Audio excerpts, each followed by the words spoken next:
Zakaj človeka v težkih časih, v časih polnih izzivov, tolikokrat preplavi strah?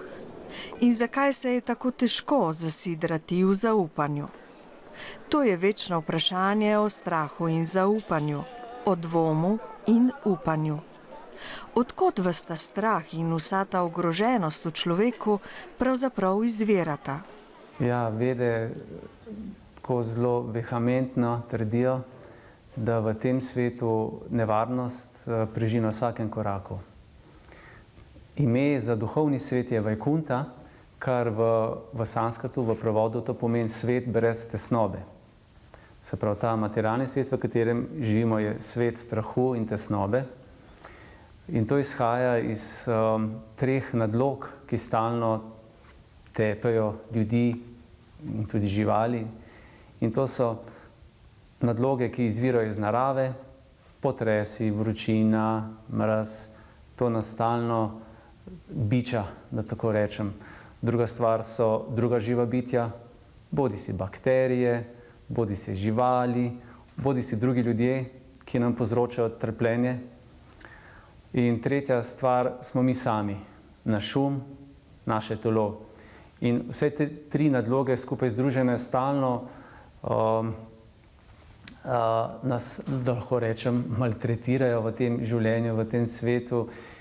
In ni čudno, da je ljudi strah. Če mislimo, da smo to telo, da je to vse, kar je, če nimamo nekega sidra, kamor bi se prijeli, če ta sidro, ta svet dvojnosti, ki ima začetek in konec, naše telo ima začetek in konec, potem je strah naravna reakcija. Če pa vemo, da smo duhovno bitje, da smo večni, polni sreče, ljubezni, da obstaja duhovni svet, da obstaja vrhovni oče, Bog, Krišna, ki je naš zaščitnik, potem kljub vsemu temu, kar sem prej naštel, lahko najdemo nek mir in neko srečo in zadovoljstvo tudi v tem svetu. Zdi se, da se človek iz zgodovine ne nauči ničesar. Zdi se, da se kot posamezniki in kot družba ves čas zapletamo v vedno iste paradigme pehanja za denarjem, močjo, prevlado. Lahko bi rekli, da so razlogi geopolitični, politični, pa tisti, pa tretji. V resnici vse izhaja iz nas samih, iz posameznega človeka, ki sestavlja to mesto, ta narod in ta cel svet. Če je naš osnovni cilj, da bi bili srečni in potem, kar je pravilno, in če to srečo iščemo v materialnih stvareh, ki nam v resnici nam kot duši ne more dati sreče, potem smo nujno frustrirani, jezni, ker ne gre po naših načrtih. V osnovi problem tem, ker delamo napačne načrte, imamo napačna pričakovanja. Ta svet nam ne more dati te sreče, niti ljudje okoli nas, ki jo v resnici v sebi iščemo in potrebujemo. Tako da vede priporočajo, da se osredotočamo na tisto, kar je večno, kar je realno in dejansko realno, ne tisto, kar mogoče vidimo tukaj zdaj.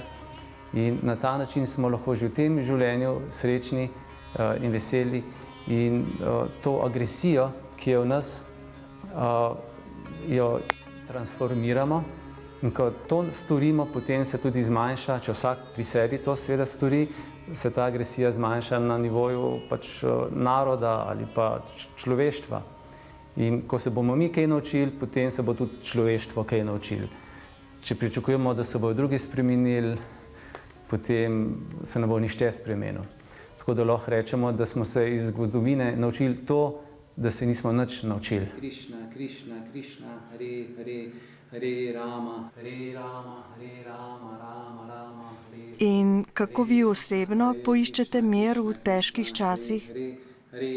Prva stvar je, da od teh časov ne pričakujem veliko, da se zavedam dejanske narave tega sveta in da ne polagam svojih upov v večno srečo tam, kjer je ni. To je prva stvar.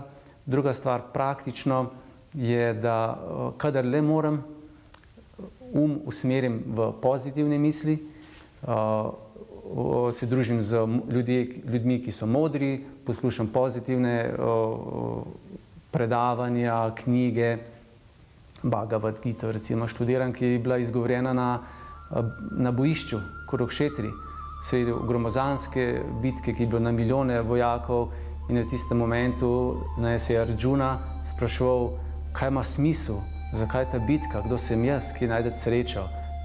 In pravzaprav smo tudi mi na ta način se nahajamo v nekem razburkanem oceanu, kot sredi neke bitke za svojim umom, za drugimi ljudmi, in moramo znotraj tega najti mir, kot jo najdu Arjuna v Bhagavad Giti. Tako da, ja, petje svetih imen, pozitivne misli, nenasilje in, kar je bistveno, zaupanje v Boga, da vidim, da je pravzaprav Bog tisti, ki kontrolira cel svet, on je lastnik tega sveta, on ga ustvaril, da posod vidim Božjo milost, Božjo prisotnost in na ta način sem lahko tudi sredi tako imenovanih negativnih situacij miren ali pa se vsaj nekaj naučim iz njih in pridem ven boljši ali pa bolj pameten. Kot je rečeno, nihče ni postal izkušen mornar, če je plul po mirnem morju. Tako da potrebujemo izkušnje. Potrebujemo izkušnje, in iz katerih bomo rasli in postali boljši ljudje, in na ta način bo tudi svet postal boljši.